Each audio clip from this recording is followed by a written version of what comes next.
झारखंड में नए शिक्षा मंत्री के रूप में जल्द ही रामदास सोरेन के बड़े बेटे सोमेश सोरेन दिख सकते हैं। अंदर खाने झारखंड मुक्ति मोर्चा ने तमाम तैयारी पूरी कर ली है और तमाम विषाद बिछा चुकी है।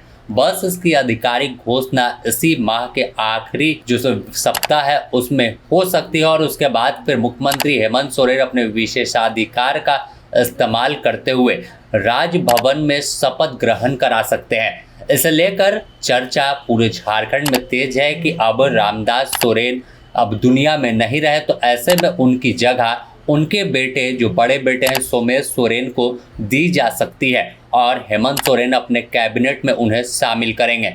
इसकी जानकारी सोमेश सोरेन को भी पार्टी की ओर से दी जा चुकी है। फिलहाल सोमेश सोरेन की बात कर ले तो पिता के तमाम कार्यक्रम में लगे हैं अंतिम क्रिया के बाद ही, तो ऐसे में श्राद्ध कार्य जो है वो 28 अगस्त को होना है। तो संभावना जताई जा रही है कि 28 से पहले या फिर 28 के बाद एक तारीख आएगी जिस दिन उन्हें राजभवन में शपथ ग्रहण कराया जाएगा। अगर देखें तो अब सोमेश सोरेन रामदास सोरेन के सबसे बड़े बेटे हैं और दो इनसे छोटे भाई है। तो सबसे ज़्यादा अगर सक्रिय पार्टी में कोई था और पिता जब रांची रहते थे रामदास सोरेन शिक्षा मंत्री, तो यह तमाम काम जो था वो घाटशिला में पार्टी स्तर पर कैसे कार्यकर्ताओं को एकजुट रखना है, कैसे तमाम मैनेजमेंट करना है, उसकी देख रेख और एक सक्रिय भूमिका में झारखंड मुक्ति मोर्चा के पिलर के तौर पर घाटशिला में सोमेश सोरेन काम कर रहे थे। और यही वजह है कि जब रामदास सोरेन की मृत्यु हुई तो ऐसे में आखिर जिम्मेवारी उनके बेटे को ही मिल रही है। तो बिना देर किए ही तमाम बातें जो है तमाम चीज़ें हैं वो तय कर ली गई है कि सोमेश सोरेन को जो है मंत्रिमंडल में शामिल किया जाएगा। अब अगर देखें तो सोमेश सोरेन के पास 6 माह का वक्त होगा और 6 माह में वह विधानसभा चुनाव लड़कर जो है जीत कर शपथ लेंगे और फिर वह कंटिन्यू कर पाएंगे। तो ऐसे में घाटशिला सीट ही जिस सीट से रामदास सोरेन विधायक बने थे 2 बार और मंत्री बने, तो अब उसी सीट पर जब उपचुनाव होगा, उपचुनाव की तारीख चुनाव आयोग के द्वारा ऐलान की जाएगी तो पार्टी टिकट भी सोमेश सोरेन को देगी और सोमेश सोरेन वापस से जीतकर सदन पहुंचेंगे।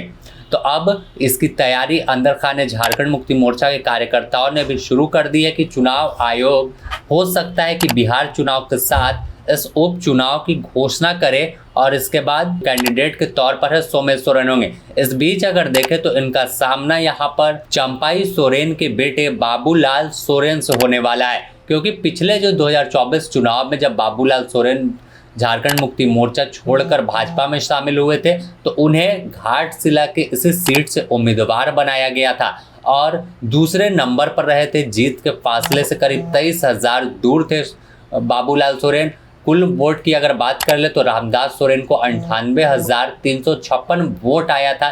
23,000 वोट से एक अच्छी जीत हासिल की थी और दूसरे नंबर पर बाबूलाल सोरेन थे जिन्हें 75,910 वोट मिला था। तो अब वापस से हो सकता है कि भाजपा भी बाबूलाल सोरेन पर फिर से दांव खेले और बाबूलाल सोरेन को मैदान में उतार दे। लेकिन यहाँ पर जो मुकाबला है वो काफ़ी मुश्किल होगा, क्योंकि एक तो रामदास सोरेन और झारखंड मुक्ति मोर्चा का गढ़ घाटशिला माना जाता है और जिस तरह से रामदास सोरेन की असामयिक निधन हुआ है तो ऐसे में सिंपैथी भी जो है वो उनके बेटे के साथ होगी। तो मुश्किलों भरा जो बाबूलाल सोरेन के लिए यह उपचुनाव होगा, लेकिन कहीं ना कहीं रामदास सोरेन के बेटे सोमेश सोरेन जो है तमाम चीज़ों को गंभीरता से लेंगे, किसी को हल्के में नहीं लेंगे, क्योंकि मंझे हुए खिलाड़ी ये भी है। भले ही चुनाव पहला होगा लेकिन पिता जब चुनाव लड़ते थे तो तमाम मैनेजमेंट और तमाम देख रेख सोमेश के कंधों पर होता था। तो अब सोमेश फिर से मैदान में जो पहली बार उतरने वाले हैं, मंत्री में मंडल में शामिल हो जाएंगे उससे पहले, तो इसका भी फायदा सीधे तौर पर सोमेश को मिलेगा कि पहले ही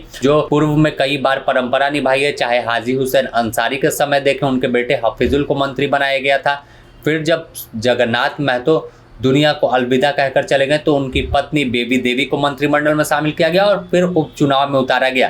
तो इस परंपरा के तहत झारखंड मुक्ति मोर्चा को बड़ी कामयाबी मिली है और ऐसे में अब सोमेश पर भी यही दाव चला जाने वाला है। तो देखना होगा कि आखिर उपचुनाव जब होगा तो सोमेश को कितना फायदा होता है और क्या सोमेश अपने पिता की सीट बचाकर सदन पहुंचेंगे और अपना जो मंत्रिमंडल है जो मंत्री का पद है उसे बरकरार रख पाएंगे। बने रहे द न्यूज पोस्ट के साथ, इससे जुड़ी और भी अपडेट आपको देंगे।